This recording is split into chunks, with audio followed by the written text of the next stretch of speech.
வாங்க. இப்போ team up. Heinrich Klaasen, Rickelton, Ishan Kishan ஃபார்முக்கே இன்னும் வரல. ஆனா வரவும் வாய்ப்பு இருக்கு. டிராவிஸ் ஹெட், சூரியகுமார் யாதவ், ரோஹித் சர்மா வந்து ஒரு மேட்ச் நல்லா அடிச்சிருவாரு. எப்போவாவது ஒரு மேட்ச். இசான் கிஷான் மாதிரி.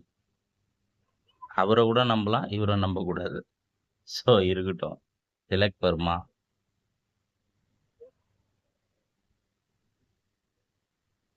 இவர் நல்லா அடிப்பாரு, இருந்தாலும் இப்ப வேணாம். அபிஷேக் சர்மா, ஹர்திக் பாண்டியா,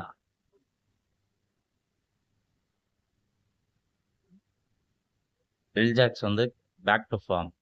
ஸோ அவரை போட்டு கண்டிப்பா யூஸ் பண்ணுவோம். பும்ரா,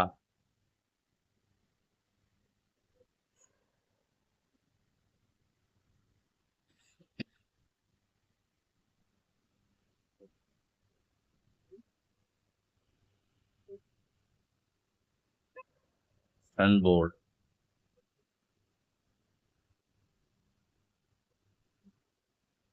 ஹர்ஷல் பட்டேல். ஏன் ஹர்ஷல் பட்டேல் அப்படின்னா, ஸ்லோவா பவுன்ஸ் போட்டு விக்கெட் டேக்கர் அவர் தான்.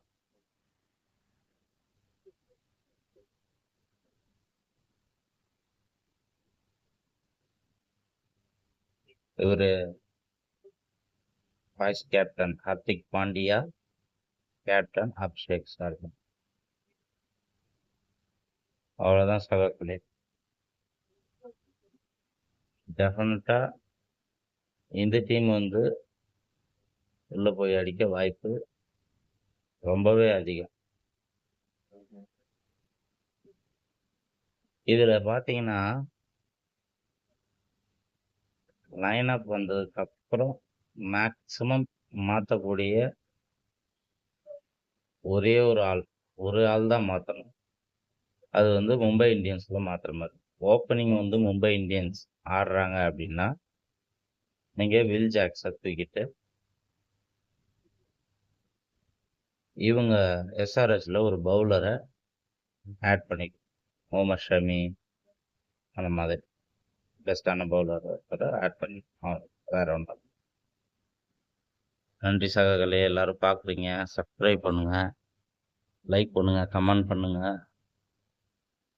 கமெண்ட்ல வேற என்ன எதை பற்றி வேணும் அப்படின்னு சொல்லுங்க, இம்ப்ரூவ் பண்ணி சொல்லுங்க.